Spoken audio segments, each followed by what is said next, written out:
I will now begin my presentation. Today I am going to talk about the topic of sports and the advantages or disadvantages of sports. As soon as they ask you to do it, just do it. कुछ students माशाल्लाह वो भी रट्टा लगा के वो भी सुना रहे होते हैं. बताइए. कुछ कहते हैं मैं कंक्लूजन का पैराग्राफ रिपीट करूंगा. क्यों भाई, क्यों रिपीट करेंगे? So you need to know before you get to know. जी अस्सलाम वालेकुम and welcome back to our sagacity. आज विदाउट वेस्टिंग एनी मोमेंट आज हम ऑक्सफोर्ड LLT की स्पीकिंग का जो टेस्ट है उसको शुरू से लेके आखिर तक पूरा का पूरा डिस्कस करते हैं कि कहाँ से आपने स्टार्ट करना है और कहाँ पे जाना है. सो सबसे पहले बात करते हैं स्पीकिंग टेस्ट बुक करने की. जब आप लाइसेंस परचेस करते हैं तो रीडिंग और फिर लिसनिंग का टेस्ट होता है, फिर राइटिंग अनलॉक हो जाती है. फिर जब आप राइटिंग कंप्लीट करते हैं तो फिर पोर्टल के ऊपर स्पीकिंग भी अनलॉक होती है. अनलॉक होने से मुराद है कि आप उसको शेड्यूल कर सकते हैं. तो जब आप अपना टेस्ट बुक करते हैं, सपोज आपने टेस्ट बुक कर लिया मंडे के लिए और 3:15 के लिए आपने बुक कर लिया, तो अब क्या होगा कि 3:15 पे मंडे के दिन आपके पोर्टल के ऊपर ईमेल नहीं आएगी. ईमेल में वैसे रिमाइंडर्स वगैरह आते रहते हैं, समटाइम्स वो मिस भी हो सकते हैं या स्पैम फोल्डर में चले जाते हैं. सो उस पर रिलाई नहीं किया जा सकता. आप अपने टाइम पे पोर्टल को लॉगिन करके रखेंगे. 3:15 पे अगर सपोज आपने बुक किया हुआ है तो आपने 3 बजे से उसको ओपन रखना है. तो 3:15 पे ऑटोमेटिकली आपका जो पोर्टल ओपन हुआ था उसमें टॉपिक जो है वो पूरा का पूरा आ जाएगा. एक मतलब जब टॉपिक आ जाता है आपके पोर्टल के ऊपर, तो जिस डिवाइस के ऊपर या जिस लैपटॉप या कंप्यूटर के ऊपर आपने टेस्ट ओपन किया हुआ है वो उसमें आप कोई नया टैब नहीं खोल सकते, उसमें आप कोई और सॉफ्टवेयर वगैरह नहीं ओपन कर सकते, क्योंकि अब वो टेस्ट स्टार्ट हो गया है उसूली तौर पे. तो अब क्या होगा कि आप अगर कोई हेल्प चाहिए, आपको किसी टॉपिक के ऊपर आइडियाज़ वगैरह चाहिए, कोई पॉइंट्स चाहिए, तो उसके अलावा कोई और डिवाइस आप यूज़ कर सकते हैं, कोई और मोबाइल फ़ोन वगैरह. जैसे फॉर एग्जांपल अगर आप लैपटॉप पे टेस्ट देना चाह रहे हैं तो फ़ोन पे अपना डेटा गूगल से जो पॉइंट्स निकाल लें. तो as soon as those 15 minutes are over, यानी कि 3:15 पे आपने टेस्ट बुक किया था, तो 3:15 पे टॉपिक आया था आपका पोर्टल के ऊपर, जिसके ऊपर आप बैठ के प्रिपेयर करेंगे उसको गूगल से या जहाँ से भी आपको आइडियाज़ मिलते हैं, टीचर की हेल्प से या AI के ज़रिए. उसको एक ब्लैंक पेपर के ऊपर उसके आप बुलेट पॉइंट्स बनाएंगे और समझने की कोशिश करेंगे कि क्या क्या पॉइंट्स हैं, उनको किस तरह से एक्सप्लेन करना है. टॉपिक को समझेंगे अच्छे से, टॉपिक को याद करेंगे, और अगर कोई एक AI के ज़रिए कोई स्क्रिप्ट क्रिएट करके उसको एक बार रीड कर लेना है तो इवन उसमें भी कोई मज़ाक़ नहीं है. उसके फ़ौरन बाद जो ही 15 मिनट्स ख़त्म होते हैं तो आपके सामने लिंक ओपन हो जाएगा जूम के लिए. तो उसमें आप उसके ऊपर then you have 3 minutes by the way. 3 minute के अंदर आपने ज्वाइन करना है. If you don't join them within 3 minutes तो ऑटोमेटिकली एक ईमेल जो है वो आपको आ जाती है आपके इनबॉक्स में, जो एक्चुअली ये कहती है कि आप टेस्ट मिस कर गए. समटाइम्स एग्जामिनर्स 2-3 मिनट तक का वेट कर सकते हैं, वो एक अलग इशू है. तो कोशिश करेंगे जितनी जल्दी हो सके आप लिंक पे क्लिक करें, और ये भी कोशिश करेंगे पहले से जूम अनइंस्टॉल करके इंस्टॉल करें. उसके 2-3 रीजंस हैं. अगर किसी और के डिवाइस पे अगर आप यूज़ कर रहे हैं जूम, तो ज़्यादा चांसेस इस बात के होते हैं कि वो जूम का जो अकाउंट है वो किसी और का लॉगिन हुआ हुआ. तो जब आप क्लिक करेंगे तो डायरेक्टली उसी नाम से रिक्वेस्ट चली जाएगी. तो जब आप ज्वाइन करेंगे तो सपोज़ आपका एक्चुअल नाम है मोहम्मद अली और जो एक्चुअली डिवाइस है वो है मोहम्मद उस्मान की, तो ज़ाहिर है उसमें मोहम्मद उस्मान का नाम आया होगा, तो वो एक मसला हो सकता है. देन जब आप ओपन करते हैं, जब ऑब्वियसली जब नया इंस्टॉल हुआ होगा तो उसमें आपको अपना नाम लिखने की ऑप्शन आएगी. तो उसमें आप अपने डॉक्यूमेंट्स का जो नाम है उसी को मेंशन करें. तो जो ही आप अपना डॉक्यूमेंट्स का नाम मेंशन करके एंटर होंगे, उसके बाद आपके सामने कुछ ऑप्शंस आते हैं. उसमें ज़ाहिर है कि आपने अपने कॉल स्टार्ट करने के ऊपर जो शुरू में 2 ऑप्शंस आते हैं, एक ऑप्शन होती है कि ज्वाइन विद कंप्यूटर ऑडियो वगैरह, उसमें भी आपने क्लिक कर लेना है. एंड दूसरा रिकॉर्डिंग, चूँकि एग्जामिनर ने शुरू से ऑन की होती है तो उसमें भी ऊपर एक नोटिफिकेशन आती है, उसको भी ओके करना होगा आपने, ताकि कोई ऑडियो वगैरह का कोई इशू ना है. ये हो गया. अब एग्जामिनर आया होगा. समटाइम्स एग्जामिनर की तरफ भी इंटरनेट का इशू रहता है, तो आवाज़ वगैरह चेक कर लें, अपने इंटरनेट वगैरह चेक कर लें.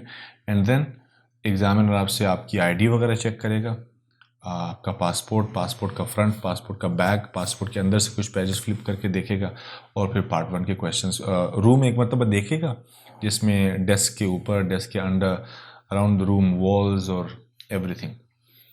उसके बाद जब आप बैठेंगे तो पार्ट वन बेसिकली एक वार्म अप है। इवन अगर आप रिज़ल्ट आपका आता भी है तो जो रिपोर्ट जनरेट होके आती है जिसमें आपको आपके आंसर्स के बारे में बताया जाता है, रिव्यू दिया जाता है कि कहाँ कहाँ पे आपने मिस्टेक्स की, कहाँ कहाँ पे आपने अच्छा परफॉर्म किया, पार्ट वन उसमें भी शामिल नहीं होता। लेकिन ऑब्वियसली एक इम्प्रेशन तो कायम आप करते ही होते हैं उसी पार्ट वन के ज़रिए।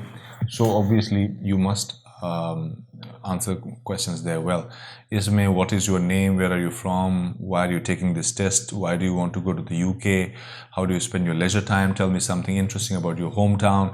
इस तरह के कॉमन क्वेश्चंस, हॉबीज़ वगैरह के बारे में भी पूछते हैं। And what do you do, are you student और डू यू वर्क। ये वो कॉमन क्वेश्चंस हैं जो ऑलमोस्ट हर एक से पूछे जाते हैं। समटाइम्स इस तरह के क्वेश्चंस भी पूछ सकते हैं कि what do you expect would be the most challenging thing for you when you move to UK. इस तरह के सवाल पूछते हैं। तो उसके लिए मैंने अलग से वीडियो बनाई, लेकिन ये मोर और लेस यही क्वेश्चंस आपको आते हैं तो आपको पूछे जाते हैं, तो आपको इनके लिए तैयार रहना है। हर क्वेश्चन का आंसर रिलैक्स्ड होकर दें, रफ्तार यानी पेस अपनी कम रखें, आवाज़ अपनी ऊंची रखें।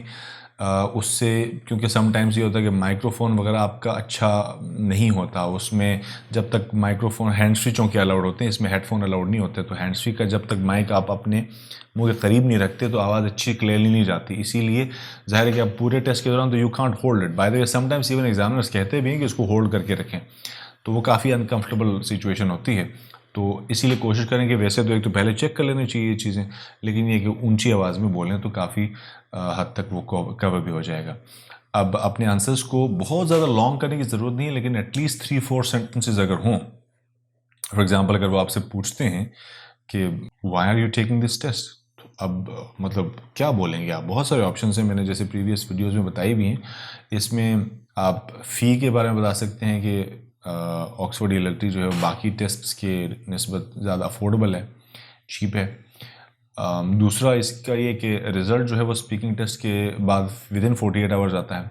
तीसरा रिलायबल है and it is trusted by a number of universities. And उसके अलावा चौथा इसके ऑप्शन ये है कि you could take the test from the comfort of your home at any flexible time which you wanted. तो जाहिर है लैंग्वेज स्टडी की अगर आप मिसाल लें उसमें टाइम फिक्स्ड होता है, उसमें LRW भी आप एक फिक्स टाइम के अंदर करते हैं। बहरहाल ऑक्सफोर्ड ELT के अंदर ये बात नहीं है, क्योंकि आप किसी भी टाइम पे जाहिर है कि अपना टेस्ट दे सकते हैं, और वो भी 30 डेज का स्ट्रेच है। Like suppose if you buy the license today, in the next 30 days आप किसी भी वक्त रीडिंग कर लें, 2-3 दिन बाद लिसनिंग कर लें, 2-3 दिन बाद राइटिंग कर लें, 1 हफ्ते बाद स्पीकिंग कर लें, तो कोई इशू नहीं है। यानी कोई ज़रूरी नहीं है कि एक ही वक्त में सारा का सारा किया जाए। ये सारी चीज़ें इसके अंदर आप ऐड कर सकते हैं। तो चूँकि ये वीडियो आंसर्स के लिए नहीं, मतलब ये ओवरव्यू देने के लिए है, तो वैसे मैं कुछ टिप्स ज़रूर देता हूँ आपको कि आंसर्स आपके कंप्लीट सेंटेंसेस होने चाहिए, घबराए हुए आंसर्स नहीं होने चाहिए, और short precise one word answers भी नहीं होने चाहिए। क्योंकि जितना आप अपने आंसर को इनफॉर्मल रखेंगे या बहुत ही प्रिसाइज रखेंगे, सेंटेंस भी पूरा अगर नहीं बोलेंगे, तो there are very significant chances कि आपका बहुत ही पूरा इंप्रेशन कायम हो और आपके स्कोर के ऊपर नेगेटिव असर पड़ेगा उसका।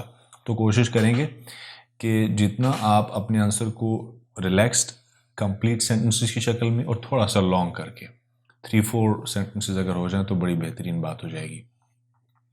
फिर उसके बाद सेकंड पार्ट आता है प्रेजेंटेशन का, जिसको कुछ एग्जामिनर्स फर्स्ट पार्ट कहते हैं, क्योंकि उनको बताया गया है कि part 1 is a warm up part.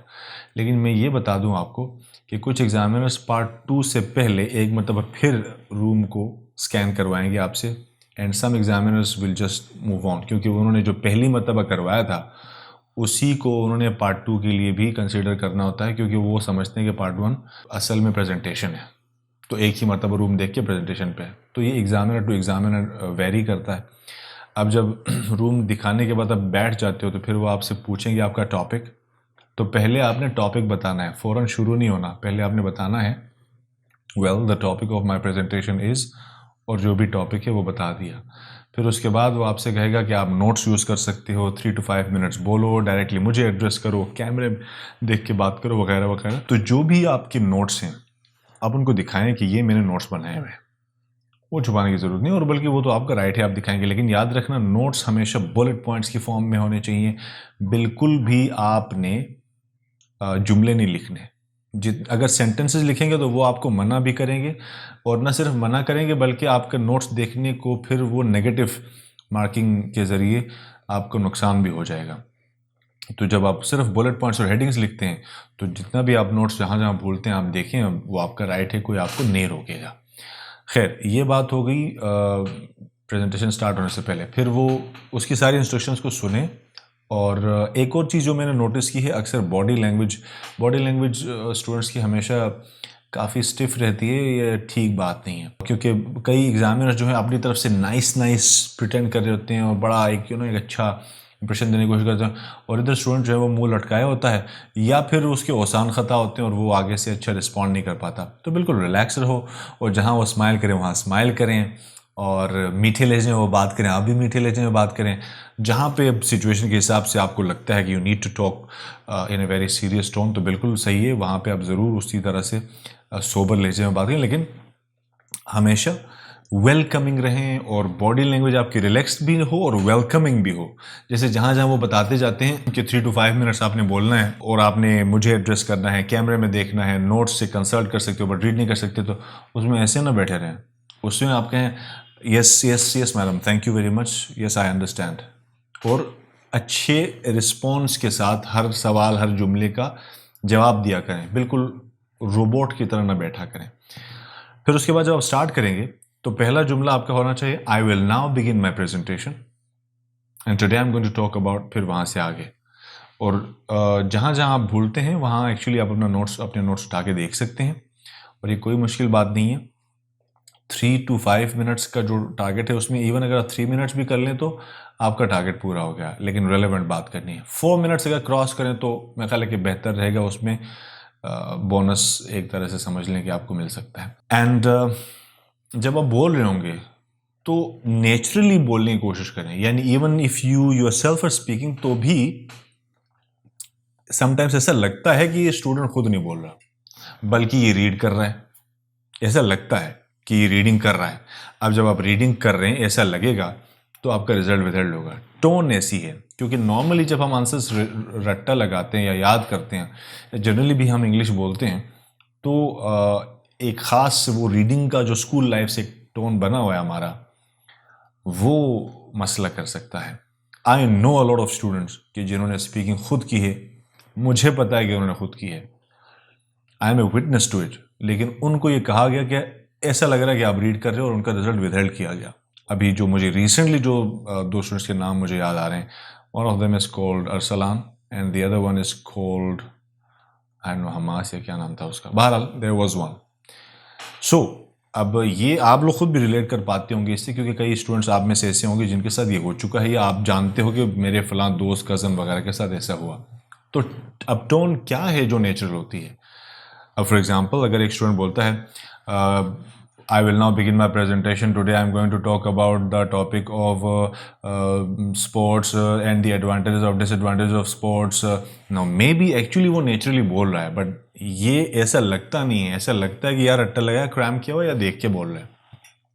So natural style क्या होती है, इसमें हस्ब ज़रूरत राइज और फॉल, यानी जहाँ कहीं पे ज़रूरत पड़े आवाज़ ऊंची होगी, जहाँ ज़रूरत पड़े नीचे आएगी, और इमोशन भी लहजे में सुनाई देगी, फील होती है। I will now begin my presentation and today I am going to talk about really important topic, and that is outdoor activities. My personal opinion is that outdoor activities are not only beneficial for our physical health, but also for our mental health. But actually, I will talk about both the advantages as well as the disadvantages. But let's start with discussing the main advantages of outdoor activities.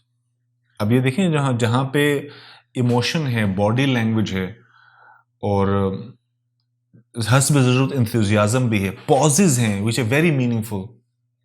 For example, furthermore करके आप pause लेंगे, moreover करके pause लेंगे, for example करके, first of all करके pause लेंगे।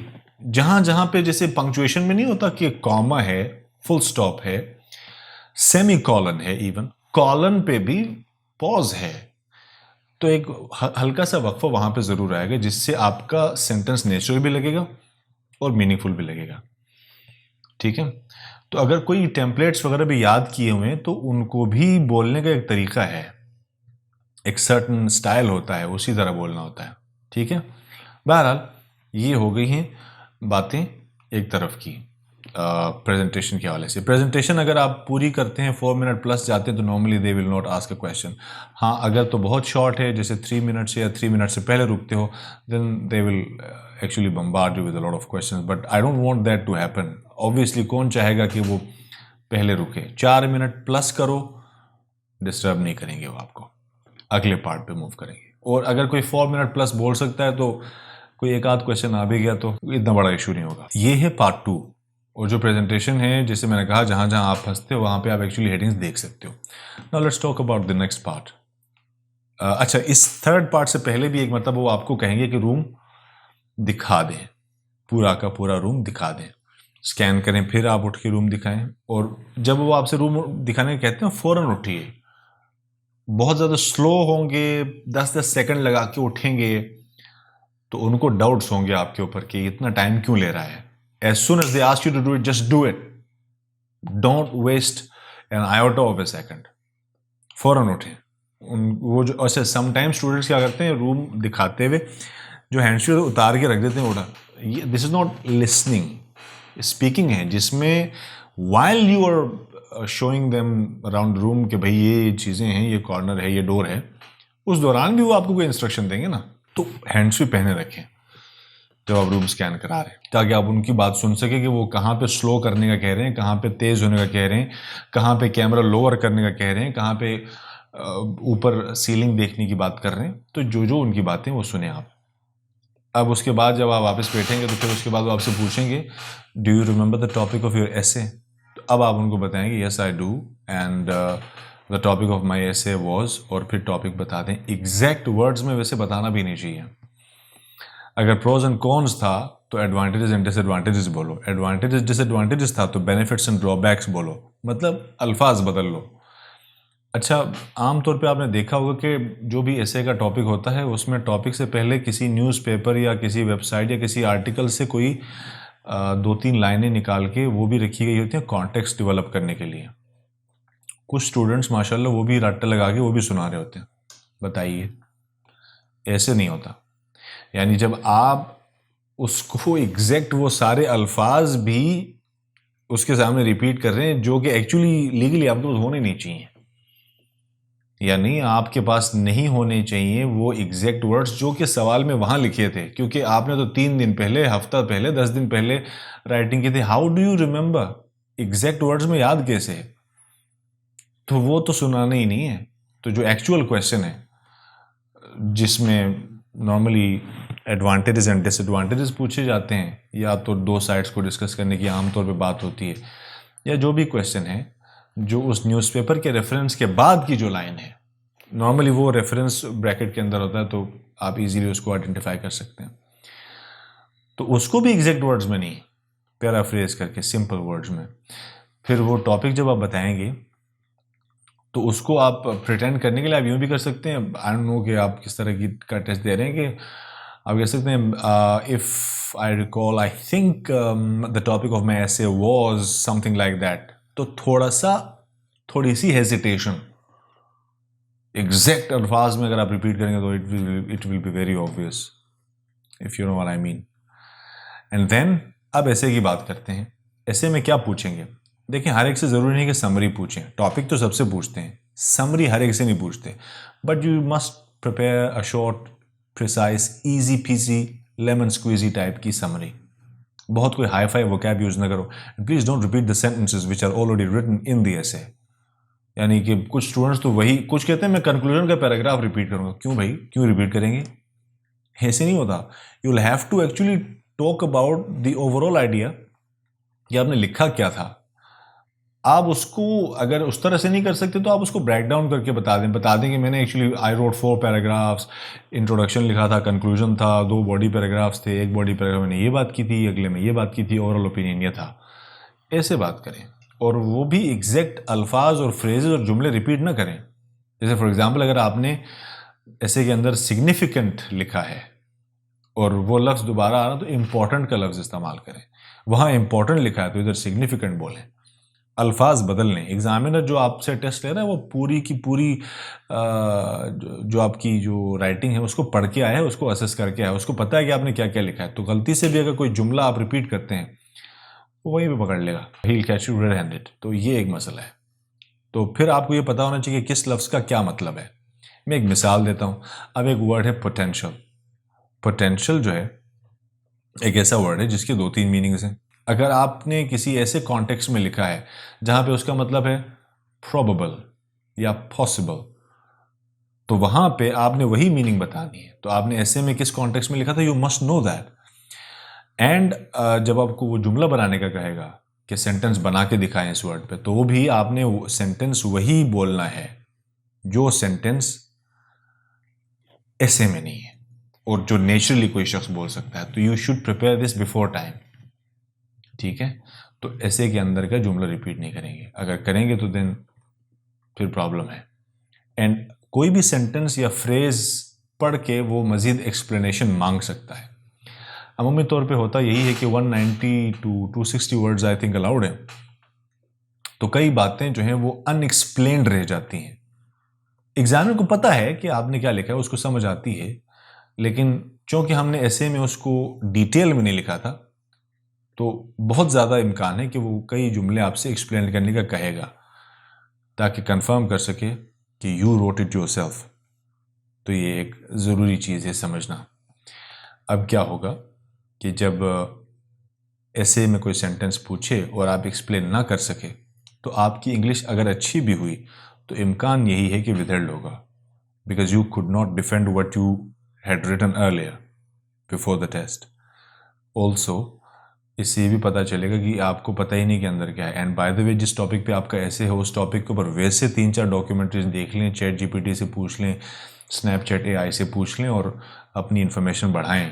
For example, अगर कहीं पे ग्रीन लाइफस्टाइल की बात है, यू मस्ट नो कि ग्रीन लाइफस्टाइल होती क्या है। और अगर ऐसे में कुछ लिखा है तो एक एक जुमले की वजाहतें वो मांगेंगे। हमारे यहाँ आमतौर पर लोगों को नहीं पता कि ग्रीन लाइफस्टाइल क्या है, तो यू मस्ट नो। अगर पहले नहीं पता था अब पता होना चाहिए कि भाई आपकी स्पीकिंग में इस बात के ऊपर तफसीलन बहस हो सकती है। और जो ऐसे में नहीं लिखा वो भी पूछ सकते हैं कि और क्या हो सकता है, what are some other possible ways to lead a green life.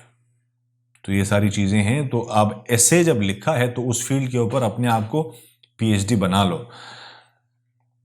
बहुत सारे स्टूडेंट्स ने, जो कि आई डोंट नो कि किस तरह के मॉक टेस्ट उन्होंने देखे हुए हैं, तो अब ज़ाहिर है वो यही कहेंगे कि ऐसे तो नहीं होता मॉक टेस्ट वगैरह में। रियल टेस्ट में जब आप जाएंगे तो you will get to know. So you need to know before you get to know.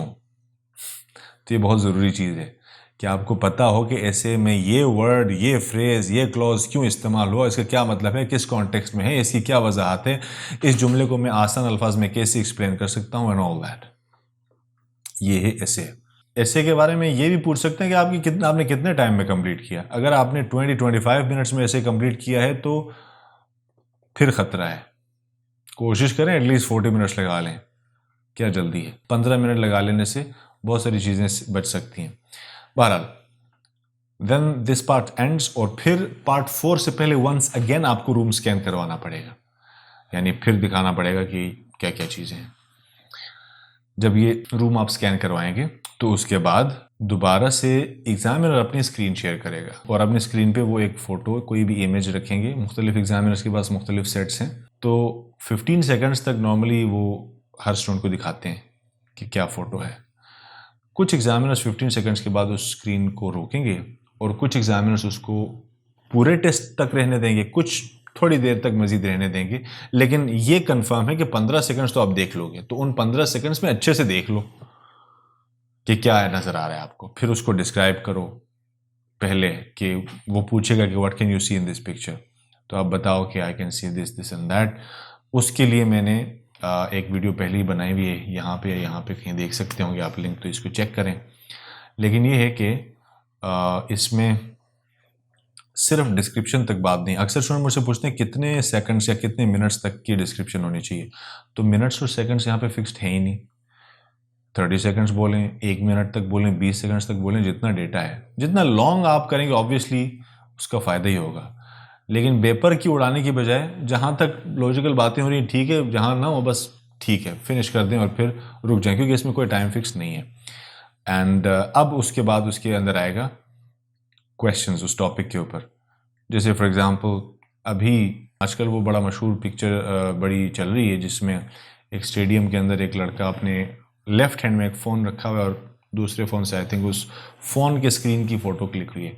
तो उसमें नॉर्मली ये पूछते हैं कि क्या हमें लाइव इवेंट्स रिकॉर्ड करने चाहिए, स्टेडियम में जाना चाहिए, लोग क्यों इन्जॉय करते हैं वगैरह वगैरह। तो इस तरह की डिस्कशन होती है, ओपिनियंस वगैरह पूछ रहे होते हैं। तो you should actually prepare your self for that. तो माइंड आपका रेडी रहना चाहिए कि ओपिनियन बेस्ड क्वेश्चंस आएंगे, तो ओपिनियंस बहुत ही क्लियर होने चाहिए।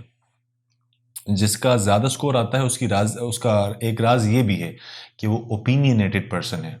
यानी फॉर एग्जांपल अगर वो आपसे कहते हैं कि क्या मैचेस जो हैं वो या कोई भी लाइव इवेंट्स घरों में बैठ के टीवी पे लाइव देखना ज़्यादा सिग्निफिकेंट या ज़्यादा यूज़फुल है या ज़्यादा अच्छा है, या फिर एक्चुअली स्टेडियम में जाके देखना।